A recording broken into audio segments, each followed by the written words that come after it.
जय श्री राधे, हरे कृष्ण, श्री शिवाय नमस्तुभ्यम। प्रिय भक्तजनों, आप सभी पर महादेव का आशीर्वाद सदैव बना रहे। आज दिनांक है 20 अप्रैल, दिन है सोमवार और आज है वैशाख मास के शुक्ल पक्ष की तृतीया और चतुर्थी तिथि और आज विनायक चतुर्थी भी है। आज तृतीया तिथि सुबह 7:27 तक रहेगी। इसके बाद में चतुर्थी तिथि प्रारंभ होगी। सूर्योदय होगा सुबह 6:05 पर, सूर्यास्त होगा शाम 6:45 पर। ब्रह्म मुहूर्त सुबह 4:29 से 5:17 तक रहेगा और आज कृत्तिका नक्षत्र सुबह 4:35 तक रहेगा। इसके बाद में रोहिणी नक्षत्र प्रारंभ होगा। सौभाग्य योग सुबह 4:11 तक रहेगा। इसके बाद में शोभन योग प्रारंभ होगा और आज भद्रा काल भी रहेगा, जो कि शाम 5:49 से अगले दिन सुबह 4:14 तक रहेगा और भद्रा का वास इस बार स्वर्गलोक में रहेगा।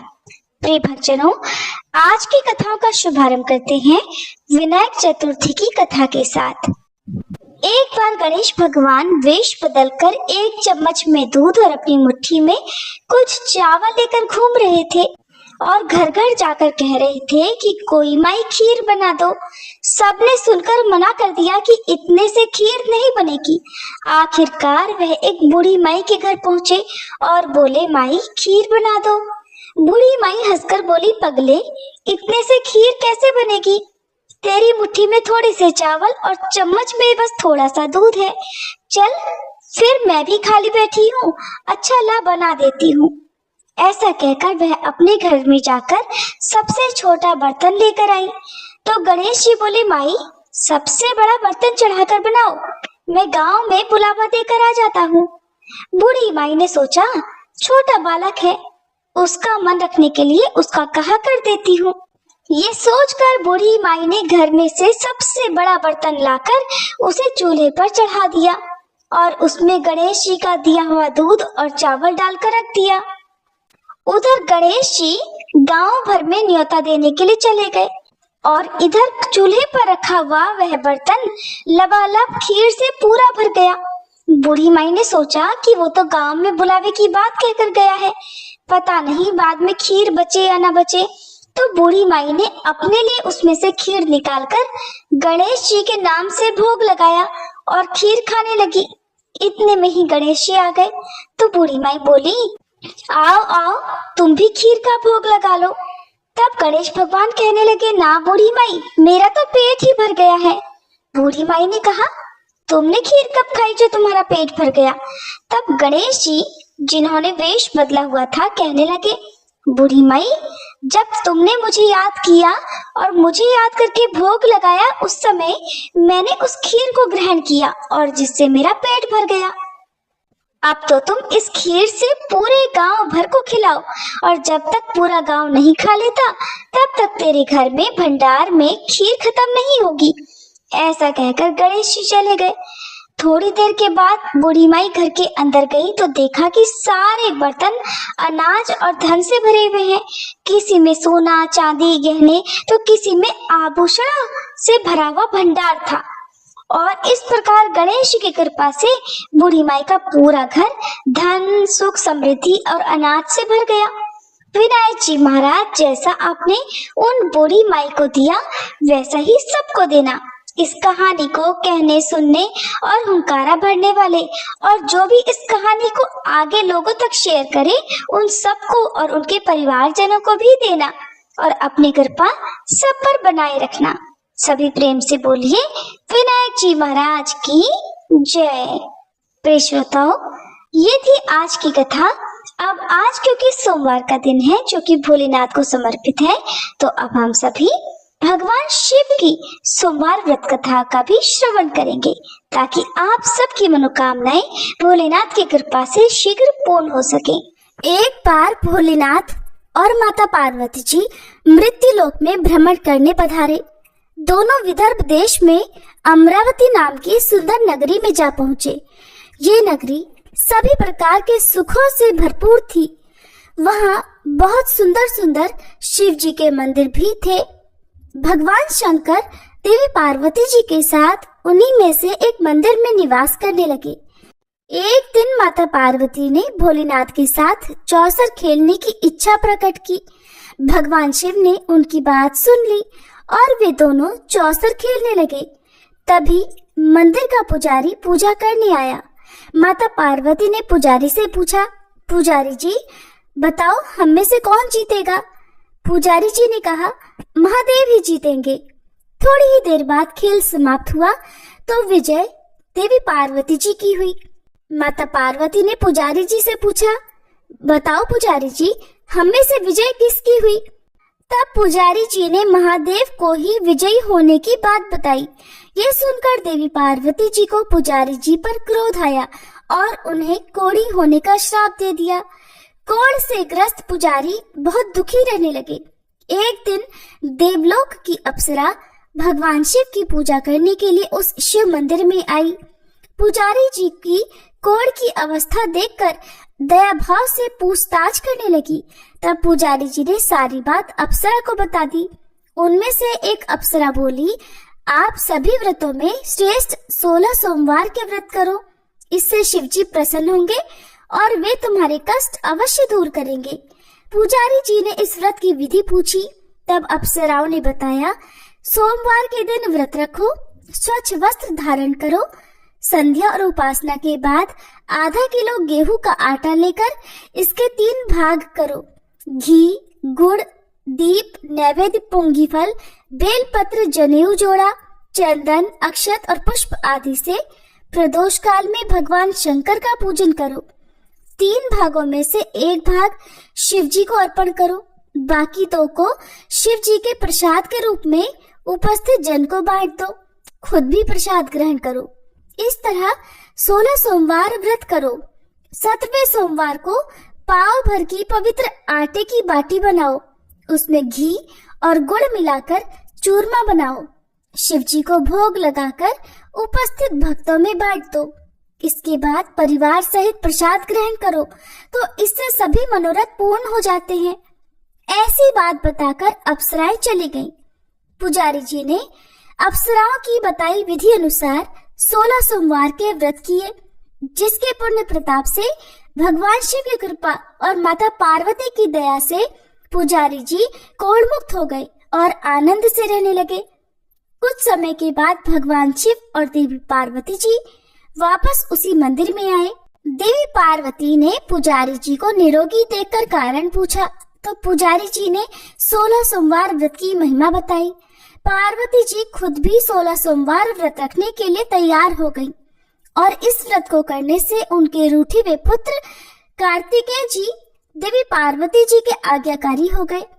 कार्तिकेय जी ने जब माता से पूछा कि माता आपने ऐसा क्या किया जिससे मेरा हृदय परिवर्तन हो गया, तब देवी पार्वती ने 16 सोमवार की कथा उन्हें सुना दी। कार्तिकेय जी ने अपने विशेष मित्र से जो कहीं खो गया था उससे मिलने की कामना में 16 सोमवार के व्रत किए तो उनका खोया हुआ मित्र उन्हें जल्दी मिल गया।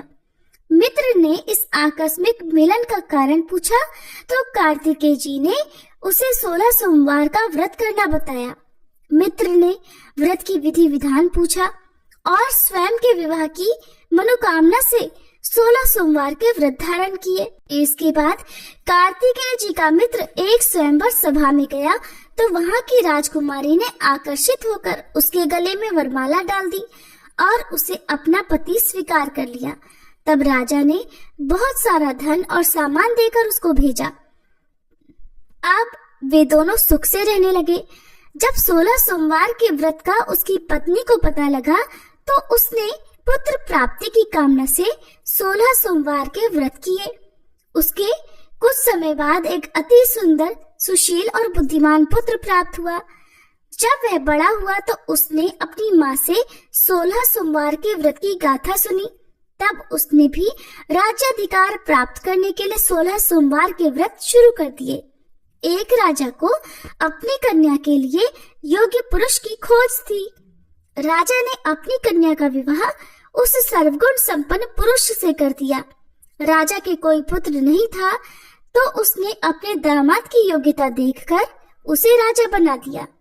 राजा बनने के बाद भी वह 16 सोमवार के व्रत करता।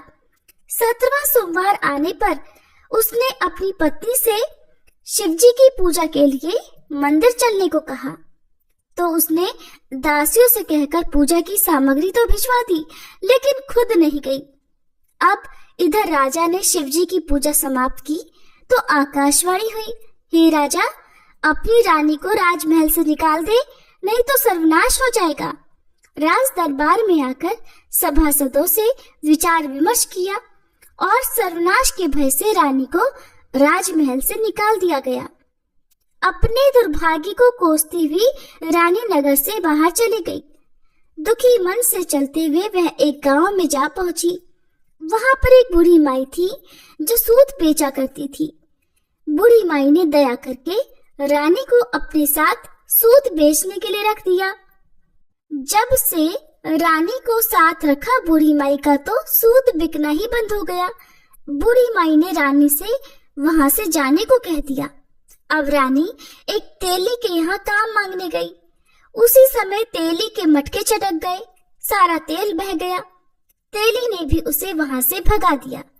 दुखी होकर रानी एक नदी के पास गई तो नदी का सारा पानी सूख गया। वह एक पेड़ के नीचे बैठी तो पेड़ के सारे पत्ते सूख कर गिर गए। आसपास के लोगों ने जब यह सब कुछ देखा तो उसे पकड़कर मंदिर के पुजारी गोसाई जी के पास ले गए।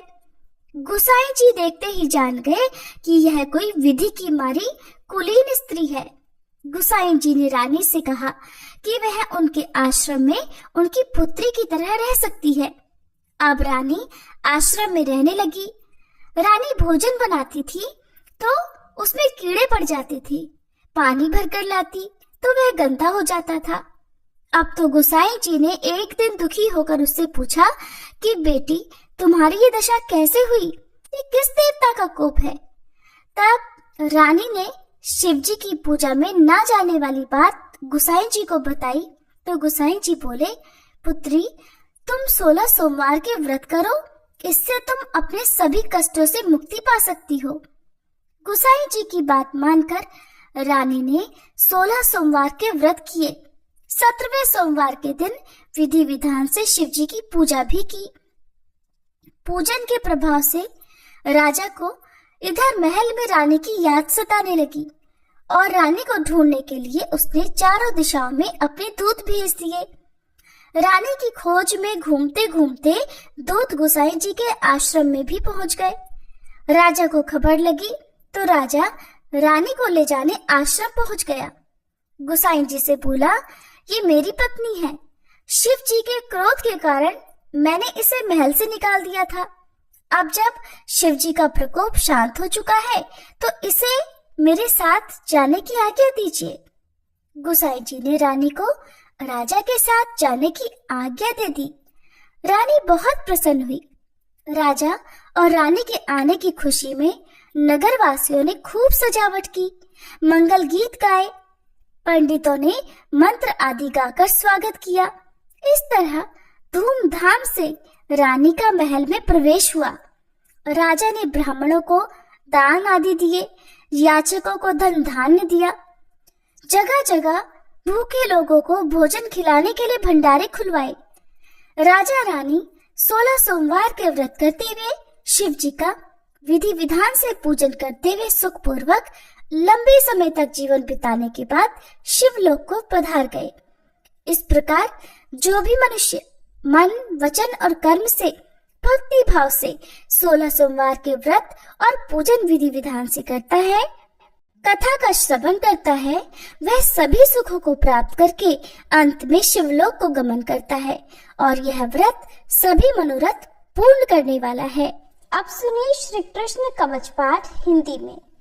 देवर्षि नारद जी ने भगवान नारायण से पूछा, भगवान, अब मेरी ये सुनने की इच्छा है कि भगवान शंकर ने दयावश परशुराम को कौन सा मंत्र और कौन सा स्तोत्र और कवच दिया था? उस मंत्र के आराध्य देवता कौन है? कवच धारण करने का क्या फल है तथा स्तोत्र पाठ से किस फल की प्राप्ति होती है? वह सब कुछ आप कृपा करके बतलाइए। तब नारायण भगवान बोले, नारद, उस मंत्र के आराध्य देव गोलोकनाथ गोप गोपेश्वर सर्वसमर्थ परिपूर्णतम स्वयं भगवान श्री कृष्ण हैं। शंकर जी ने रत्न पर्वत के निकट स्वयं प्रभा नदी के तट पर पारिजात वन के मध्य स्थित आश्रम में लोकों के देवता माधव के समक्ष परशुराम को त्रैलोक्य विजय नामक परम अद्भुत कवच विभूति योग से संभूत महान पुण्यमय स्वतराज नाम वाला स्तोत्र और संपूर्ण कामनाओं का फल प्रदान करने वाला मंत्र कल्पतरु नामक मंत्र प्रदान किया था। महादेव जी ने कहा, भृगुवंशी महाभागवत्स, तुम प्रेम के कारण मुझे पुत्र से भी अधिक प्रिय हो, अतः आओ कवच ग्रहण करो। हे राम, जो ब्रह्मांड में परम अद्भुत तथा विजयप्रद है, श्री कृष्ण के उस त्रैलोक्य विजय नामक कवच का मैं वर्णन करता हूँ, सुनो। पूर्व काल में श्री कृष्ण ने गोलोक में स्थित वृंदावन नामक वन में राधिकाश्रम में रास मंडल के मध्य ये कवच मुझे दिया था। ये अत्यंत गोपनीय तत्व संपूर्ण मंत्र समुदाय का विग्रह स्वरूप पुण्य से भी बढ़कर पुण्यतर परमोत्कृष्ट है और इसे स्नेहवश मैं तुम्हें बता रहा हूँ, जिसे पढ़कर और धारण करके मूल प्रकृति भगवती आद्य शक्ति ने शुंभ निशुंभ महिषासुर और रक्तबीज का वध किया था, जिसे धारण करके मैं लोगों का संहारक और संपूर्ण तत्वों का जानकार हुआ हूँ तथा पूर्व काल में जो दुरंत और अवध्य थे उन त्रिपुरों को खेल ही खेल में दग्ध कर सका हूँ, जिसे पढ़कर और धारण करके ब्रह्मा ने इस उत्तम सृष्टि की रचना की है, जिसे धारण करके भगवान शेष सारे विश्व को धारण करते हैं, जिसे धारण करके कूर्मराज शेष को लीला पूर्वक धारण किए रहते हैं, जिसे धारण करके स्वयं सर्वव्यापक भगवान वायु विश्व के आधार हैं, जिसे धारण करके वरुण सिद्ध और कुबेर धन के स्वामी हुए हैं, जिसे पढ़कर एवं धारण करके स्वयं इंद्र देवताओं के राजा बने हैं, जिसे धारण करके तेजो राशि स्वयं सूर्य भुवन में प्रकाशित होते हैं, जिसे पढ़कर एवं धारण करके चंद्रमा महान बल और पराक्रम से संपन्न हुए हैं, जिसे पढ़कर एवं धारण करके महर्षि अगस्त्य सातों समुद्रों को पी गए और उनके तेज से वातापी नामक दैत्य को पचा गए, जिसे पढ़कर एवं धारण करके पृथ्वी देवी सबको धारण करने में समर्थ हुई हैं, जिसे पढ़कर एवं धारण करके गंगा स्वयं पवित्र होकर भुवनों को पावन करने वाली बनी है, जिसे धारण करके धर्मात्माओं में श्रेष्ठ धर्म लोकों के साक्षी बने हैं, जिसे धारण करके सरस्वती देवी संपूर्ण विद्याओं की अधिष्ठात्री देवी हुई हैं, जिसे धारण करके परात्परा लक्ष्मी लोगों को अन्न प्रदान करने वाली हुई हैं, जिसे पढ़कर एवं धारण करके सावित्री ने वेदों को जन्म दिया है। भृगुनंदन, जिसे पढ़ और धारण करके वेद धर्म के वक्ता हुए हैं, जिसे पढ़कर और धारण करके अग्नि शुद्ध एवं तेजस्वी हुए हैं और जिसे धारण करके भगवान सनत कुमार को ज्ञानियों में सर्वश्रेष्ठ स्थान मिला है। जो महात्मा साधु एवं श्री कृष्ण भक्त हो उसी को केवल यह कवच देना चाहिए, क्योंकि शठ एवं दूसरों के शिष्य को देने से दाता मृत्यु को प्राप्त हो जाता है। इस त्रैलोक्य विजय कवच के प्रजापति ऋषि हैं, गायत्री छंद हैं, स्वयं रासेश्वर देवता हैं और त्रैलोक्य की विजय प्राप्ति में इसका विनियोग कहा गया है।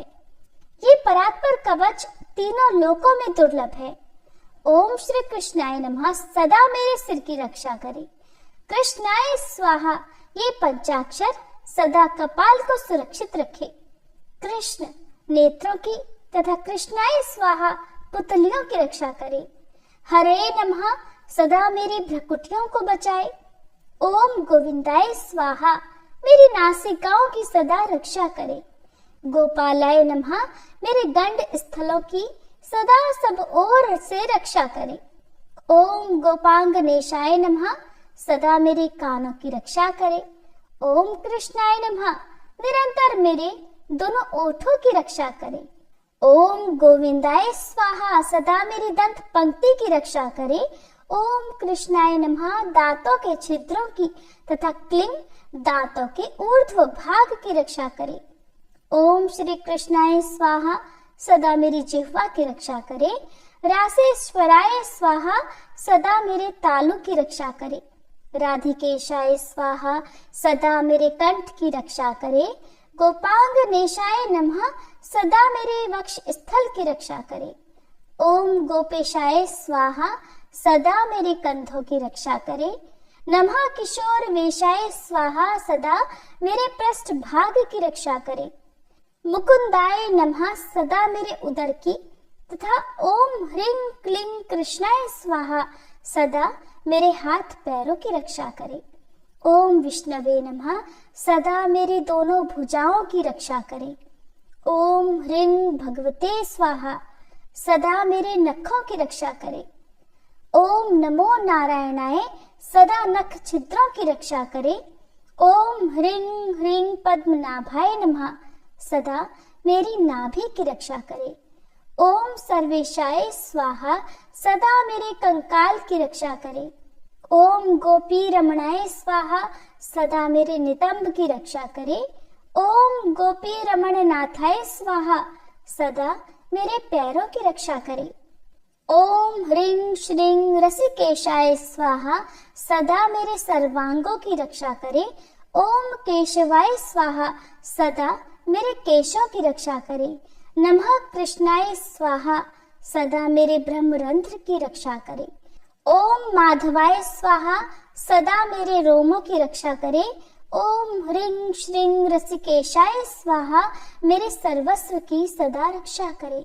परिपूर्णतम श्री कृष्ण पूर्व दिशा में सर्वदा मेरी रक्षा करे। स्वयं गोलोकनाथ अग्निकोण में मेरी रक्षा करे। पूर्ण ब्रह्म स्वरूप दक्षिण दिशा में सदा मेरी रक्षा करे। श्री कृष्ण नैऋत्य कोण में मेरी रक्षा करे। श्री हरि पश्चिम दिशा में मेरी रक्षा करे। गोविंद वायव्य कोण में नित्य निरंतर मेरी रक्षा करे। रसिक शिरोमणि उत्तर दिशा में सदा मेरी रक्षा करे। वृंदावन विहार कृत सदा ईशान कोण में मेरी रक्षा करे। वृंदावनी के प्राणनाथ ऊर्ध्व भाग में मेरी रक्षा करे। महाबली बलिहारी माधव सदैव मेरी रक्षा करे।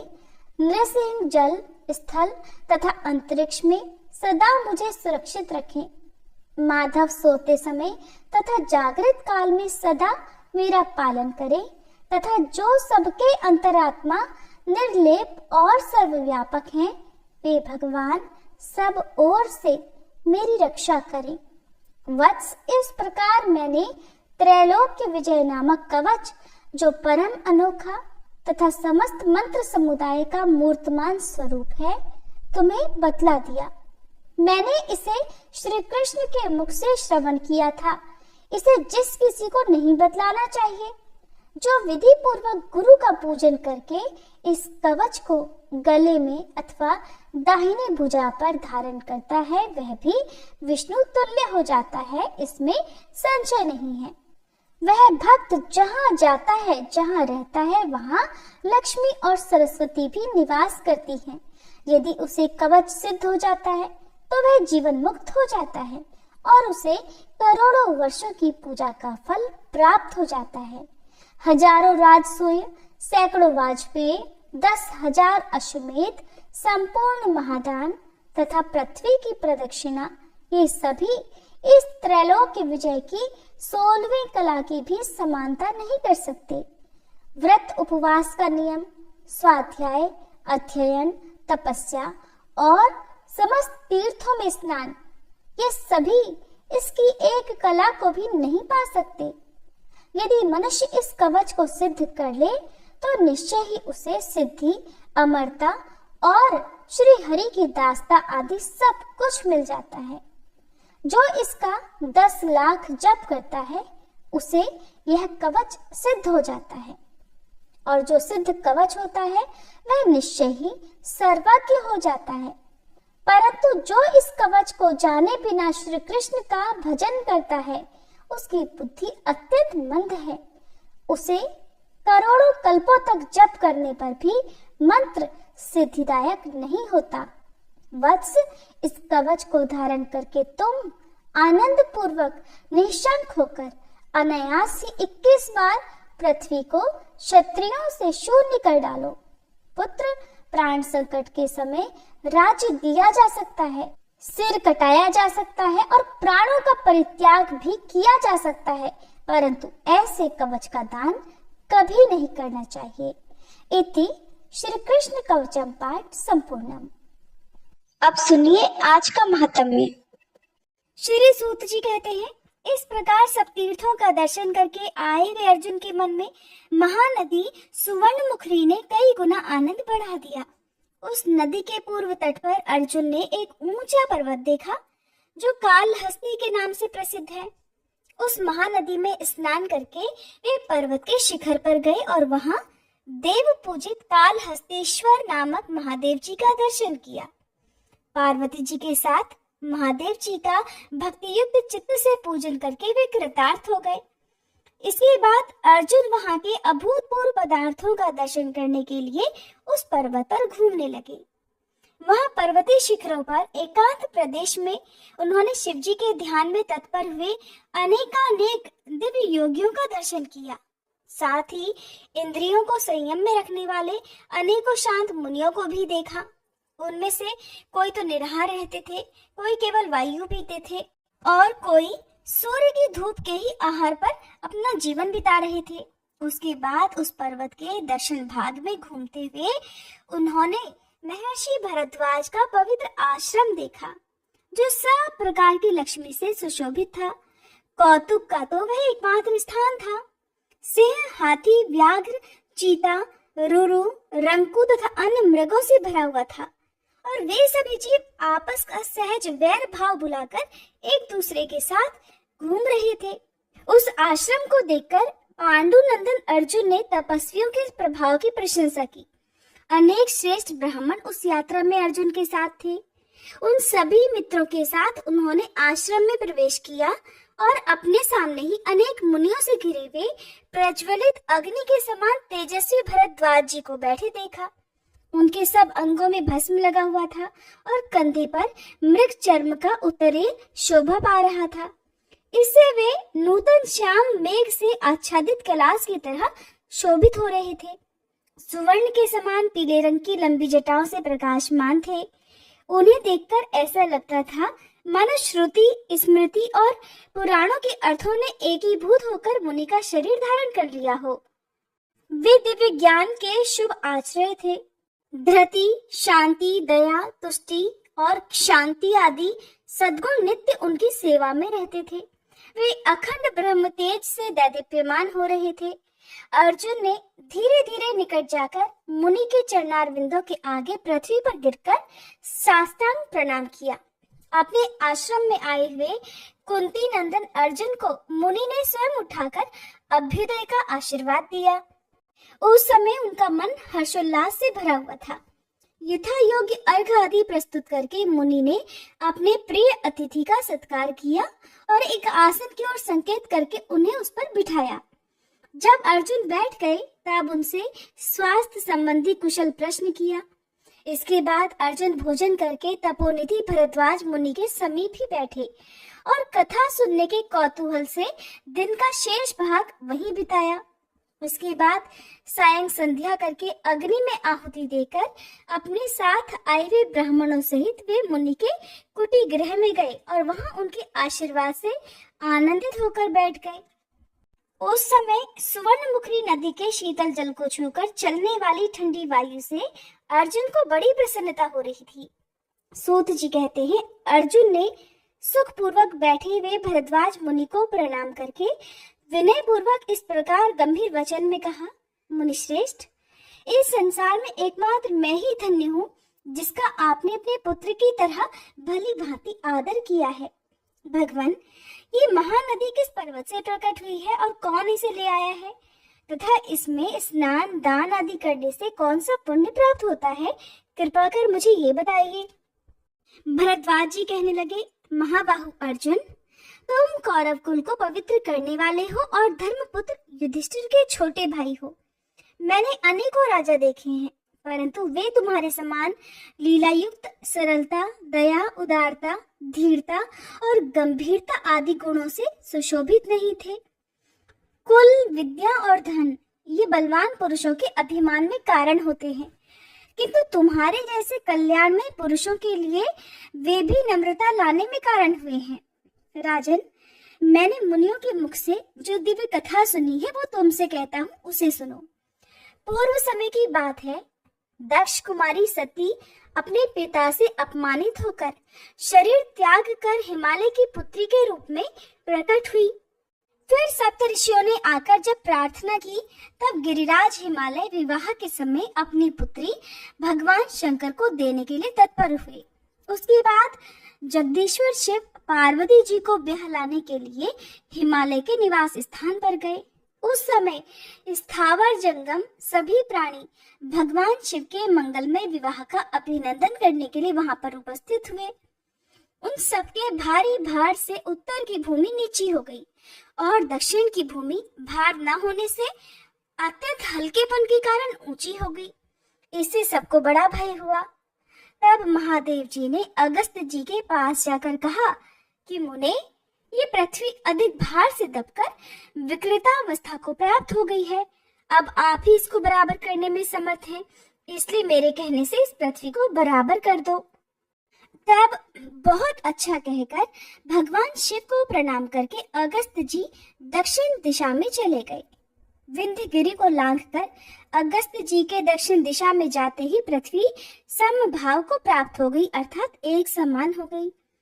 इसके बाद अगस्त्य जी ने आगे जाकर किसी ऊंचे पर्वत को देखा जो अपनी फैली हुई घाटियों से पृथ्वी को धारण करके स्थित था। वे धीरे धीरे उस पर्वत पर चढ़ गए और उसके मनोहर शिखर की सुरम्य स्थली में उन्होंने रहने का विचार कर लिया। वहां अमृत के समान जल से भरा हुआ एक सरोवर था, जिसमें पद्म और उत्पल आदि फूलों की शोभा फैली हुई थी। उसके चारों ओर बहुत से वृक्ष लगे हुए थे। अगस्त्य जी ने उसी सरोवर के उत्तर तट पर एक मनोहर भूभाग में उत्तम आश्रम बनाकर तथा पितरों, देवताओं, ऋषियों और वास्तुदेव का विधि पूर्वक पूजन करके मुनि समुदाय के साथ उसमें बहुत लंबे समय तक निवास किया। तपस्या में मन की वृत्तियों को लगाकर वहां के तपोवन में जब अगस्त्य मुनि रहने लगे, तब वह उत्तम सौभाग्य से सुशोभित पर्वत अगस्ती शैल के नाम से प्रसिद्ध हो गया। भरद्वाज जी कहते हैं कि एक दिन मुनिवर अगस्त्य जी पूर्वान काल का नित्य नियम पूरा करके भगवान शिव की आराधना करने के लिए देव मंदिर में गए। ठीक उसी समय एक आकाशवाणी हुई कि मुने, यह प्रदेश नदी से हीन है, इसलिए ज्ञान विज्ञान से रहित केवल शरीरधारी ब्राह्मण की तरह दक्षिणाहीन दीक्षा और चांदनी शून्य रात के समान शोभा नहीं पाता। इसलिए तुम संपूर्ण लोकों का हित करने के लिए इस भूभाग में कोई ऐसी नदी बहाओ जो अगाध पाप राशि जनित भय का निवारण करके सदैव सुशोभित रहे। मुनिवर, देव समुदाय की यही प्रार्थना है जो सबके लिए हितकर है। इस आकाशवाणी को सुनकर अर्जुन ब्रह्म ऋषि अगस्त्य जी क्षण भर कुछ विचार करते रहे। इसके बाद देव पूजन समाप्त करके वे बाहर वेदी पर बैठ गए। उनके आश्रम में जितने मुनि रहते थे उन सबको उन्होंने बुलवाया और आकाशवाणी की कही हुई बात कह सुनाई। तब मुनियों ने अगस्त्य जी को प्रणाम करके कहा, महर्षि, आपके हुंकार मात्र से राजा नहुष देवताओं के साम्राज्य से नीचे गिर गए और सर्प योनि को प्राप्त हुए, जिसने संपूर्ण भूमंडल को घेर रखा है तथा जो अपनी उत्ताल तरंगों से आकाश को भी ताड़ित करता है। आपने तो ऐसे महासागर को अपने चुल्लू में भर लिया। विंध्य पर्वत भगवान सूर्य का मार्ग रोकने के लिए उद्यत हुआ था, परंतु आपने उसे भी शांत कर दिया। इन सब से बढ़कर आश्चर्य की बात भला और क्या हो सकती है? महामुनि, तीनों लोकों में हम सब लोग कृतार्थ हैं जो कि आपसे सनात होकर आपके इस आश्रम में रहते हैं। यह प्रदेश दक्षिण दिशा में वर्णनीय है और समस्त वस्तुओं से भरा पूरा है, तो भी बहुत दूर तक यहाँ कोई नदी नहीं है, इसलिए ये शोभा ही नहीं पाता। हे अनघ, कब ऐसा शुभ अवसर प्राप्त होगा जब हम इस देश में आपके द्वारा बहाई हुई किसी महानदी में स्नान करके कृतार्थता का अनुभव करेंगे। हमारी भी यही प्रार्थना है कि आप यहाँ सबको शरण देने वाली किसी सर्वश्रेष्ठ विश्व वंद्य नदी को निश्चय ही लेकर आने का प्रयास कीजिए। तब मुनीश्वरों की आज्ञा लेकर देवताओं तथा भगवान शिव की विशेष पूजा करके मुनि ने महान क्लेश में दुस्सह व्रत को स्वीकार किया और बड़े यत्न से बड़ी कठिन बड़ी भारी तपस्या प्रारंभ कर दी। गर्मी में पंचाग्नि का ताप सहन किया, वर्षा में आंधी पानी और बिजली का सामना किया और सर्दी में गले तक पानी में खड़े होकर वे जप और ध्यान करते रहे।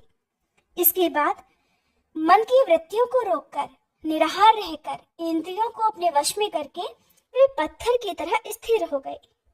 उस समय उन्हें बाहर की बातों का कुछ भी भान नहीं होता था। इसके बाद तपस्या में लगे वे अगस्त जी के आगे श्री ब्रह्मा जी प्रकट हुए। उन्हें देखकर मुनि ने प्रणाम किया और अनेक प्रकार के स्तोत्रों द्वारा स्तुति की।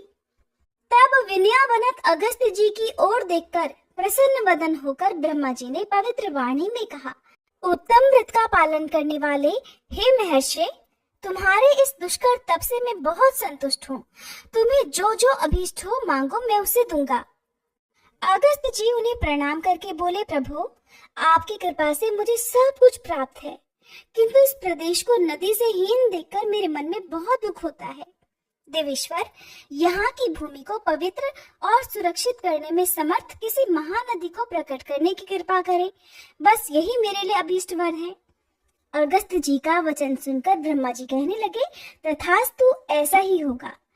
फिर उन्होंने अपने मन से आकाश गंगा का स्मरण किया और जब वह उनके आगे आकर खड़ी हो गई, तब उनसे कहा, हे गंगे, संसार का उपकार करने वाले कार्य में संलग्न होने के लिए मैं तुम्हें आज्ञा देता हूँ।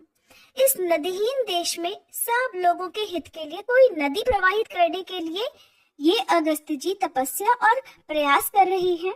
इसलिए तुम अपने एक अंश से पृथ्वी पर उतरकर अगस्त जी के दिखाए हुए मार्ग से जाओ और यहाँ के रहने वाले मनुष्यों को पवित्र करो। समस्त नदियों में तुम्हारा श्रेष्ठ स्थान हो और तुम अपनी शरण में आए हुए लोगों की रक्षा करो। ऐसा कहकर ब्रह्मा जी उन आकाश गंगा और अगस्त मुनि जी के द्वारा किए गए प्रणाम, पूजा तथा विशेष स्तुतियों से अभिनंदित होकर वहां से अंतर ध्यान हो गए। इसके बाद मुनीश्वर अगस्त जी के आगे अपने अंश से उत्पन्न दिव्य तेजोमयी मूर्ति का दर्शन कराकर आकाश गंगा ने कहा, मुनीश्वर, ये मेरा अंश है। ये पृथ्वी पर पहुंचकर नदी रूप में परिणत होकर तुम्हारा मनोरथ पूर्ण करेगा। ऐसा कहकर आकाश गंगा तो चली गई और उनके अंश से उत्पन्न हुई दिव्य मूर्ति ने पूछा, मुने, बताइए मुझे किस मार्ग से चलना होगा। तब मुनि ने कहा, हे कल्याणी, मैं आगे आगे चलकर तुम्हारे जाने योग्य मार्ग दिखलाऊंगा, तुम मेरे पीछे पीछे आओ। इसके बाद मुनिवर अगस्त जी अत्यंत प्रसन्नचित होकर गंगा जी को अभीष्ट मार्ग दिखलाते हुए आगे आगे चलने लगे। उस नदी को देखकर उस भूमि के निवासी मनुष्य बड़े ही प्रसन्न हुए। अहो, हमारे सौभाग्य से ये सुधा के समान मधुर और निर्मल जल हमें प्राप्त हुआ। ऐसा कहते हुए वे अत्यंत प्रसन्न हो गए। उस समय श्री ब्रह्मा जी की आज्ञा से सब देवताओं के सुनते हुए वायुदेव ने कहा, ये नदी लोकों के सौभाग्य से स्वर्ण की तरह प्राप्त हुई है तथा महर्षि अगस्त जी के द्वारा इस पृथ्वी पर लाए जाने पर अपनी कल कल ध्वनि से संपूर्ण दिशाओं को मुखरित कर रही है। इसलिए यह स्वर्ण मुखरी के नाम से प्रसिद्ध होगी तथा मोक्ष संपत्ति प्रदान करने वाले अपने तेज से सभी लोगों द्वारा प्रशंसित होगी। इस प्रकार यह दिव्य नदी स्नान पान आदि की व्यवस्था से सब मनुष्यों को सुख पहुंचाती हुई इस पृथ्वी पर प्रतिष्ठित हुई। अर्जुन, जो रोगों से पीड़ित और अधिक व्याकुल मनुष्य हैं, उन सब के रोगों का निवारण करके उन्हें स्वस्थ बना देने वाला एकमात्र स्वर्ण मुखरी का ही जल है। अर्जुन, वह नदी कीचड़ से रहित अत्यंत निर्मल, पाप नाशक, मंगल युक्त और अत्यंत स्वादिष्ट अमृत के समान जल धारण करती है। अगस्त पर्वत से इसकी उत्पत्ति हुई है तथा उत्तम तीर्थ समूहों से सुशोभित होकर ये दक्षिण समुद्र में जाकर मिली है। महर्षि अगस्त इस नदी का दक्षिण समुद्र से संगम कराकर इसकी स्तुति करके कृतार्थता का अनुभव करते हुए पुनः इच्छानुसार अपने आश्रम में लौट आए। अर्जुन ने कहा, भगवान, आपने इस महानदी की उत्पत्ति का वृतांत कहा, अब मैं इसके प्रभाव को भी सुनना चाहता हूँ। भरद्वाज जी बोले, हे पांडुनंदन, 100 योजन दूर से भी इस स्वर्ण मुखरी का स्मरण करके मनुष्य सब पापों से मुक्त हो जाता है। अगर स्वर्ण मुखरी के जल में देहधारियों की अस्थि डाल दी जाए तो वह उनके ब्रह्मलोक पर चढ़ने के लिए सीढ़ी बन जाती है। स्वर्ण मुखरी का स्मरण करते हुए मनुष्य जहाँ कहीं भी अन्य जलों में स्नान कर ले तो उन्हें उत्तम पद की प्राप्ति होती है। इंद्र आदि देवता सुवर्ण मुखरी नदी में स्नान करने के लिए ललचाए हुए चित्त से मनुष्य शरीर को ही प्राप्त करना चाहते हैं। अगर तोला भर भी स्वर्ण मुखरी नदी का जल पी लिया जाए तो वह देहधारियों के पर्वत समान पापों का भी शीघ्र ही नाश कर देता है। देवताओं में श्री विष्णु, नक्षत्रों में चंद्रमा, मनुष्यों में राजा, वृक्षों में कल्प वृक्ष, महाभूतों में आकाश, समस्त शक्तियों में माया शक्ति, मंत्रों में गायत्री मंत्र, देवताओं के अस्त्र शस्त्रों में वज्र, तत्वों में आत्म तत्व, यजुर्वेद के मंत्रों में रुद्राष्टध्यायी, नागों में शेषनाग, पर्वतों में हिमालय, क्षेत्रों में वराह क्षेत्र तथा इंद्रियों में मन के समान संपूर्ण नदियों में स्वर्ण मुखरी नदी श्रेष्ठ है। अगस्त पर्वत से प्रकट होकर दक्षिण समुद्र में मिलने वाली और सब पापों का नाश करने वाली आप सुवर्ण मुखरी नदी की मैं शरण लेता हूँ। जगदम्बे, बड़े बड़े पापों से दग्ध हुए अपने इस शरीर को मैं आपके जल से धोता हूँ, कृपया मुझे कल्याण से युक्त करो। इन 2 सूक्तों का भली भांति उच्चारण करके जो मनुष्य नियम पूर्वक सुवर्ण मुखरी के जल में स्नान करता है वह शुद्ध होकर आनंद का भागी होता है। कुंती नंदन, चंद्र ग्रहण और सूर्य ग्रहण के समय सुवर्ण मुखरी के तट पर किया हुआ स्नान, दान आदि अनंत फल की प्राप्ति कराने वाला होता है। संक्रांति, अयन तथा व्यतिपात के दिन सुवर्ण मुखरी नदी में किया हुआ स्नान मनुष्य का उद्धार कर देता है। सुवर्ण मुखरी के जल में स्नान करके मनुष्य दुःस्वप्न के विघ्न से तथा ग्रहों के दुष्ट स्थान में रहने से प्राप्त होने वाले पाप ताप से भी तर जाता है। सुवर्ण मुखरी के तट पर किया हुआ जप, होम, तप, दान, श्राद्ध और देव पूजन 100 गुना फल देने वाला होता है। अर्जुन, इस प्रकार तुमसे महानदी सुवर्ण मुखरी की उत्पत्ति और प्रभाव का मैंने भली भांति वर्णन किया। अब और क्या सुनना चाहते हो? प्रिय भक्तजनों, तब अर्जुन ने जो कुछ भी पूछा उसका वृतांत आप सभी कल के अध्याय में सुनिएगा। अब सुनिए तुलसी माता की आरती।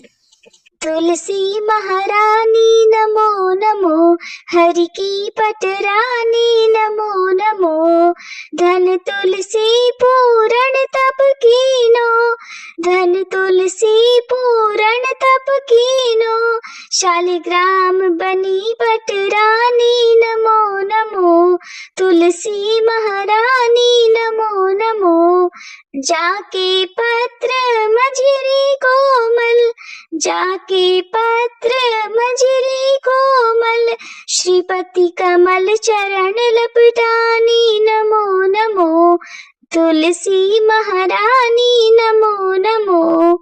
धूप दीप नैवेद्य आरती, धूप दीप नैवेद्य आरती, पुष्पन की वर्षा वर्षानी नमो नमो, तुलसी महारानी नमो नमो। छप्पन भोग 3600 व्यंजन, छप्पन भोग 3600 व्यंजन, बिन तुलसी हरि एक न मानी, नमो नमो। बिन तुलसी हरि एक न मानी, नमो नमो। तुलसी महारानी नमो नमो। सभी सखी मैया तेरो यश गावे, सभी सखी मैया तेरो यश गावे। भक्ति दान दीजे महारानी नमो नमो। तुलसी महारानी नमो नमो। हरि की पटरानी नमो नमो। तुलसी महारानी नमो नमो। तुलसी मैया की जय।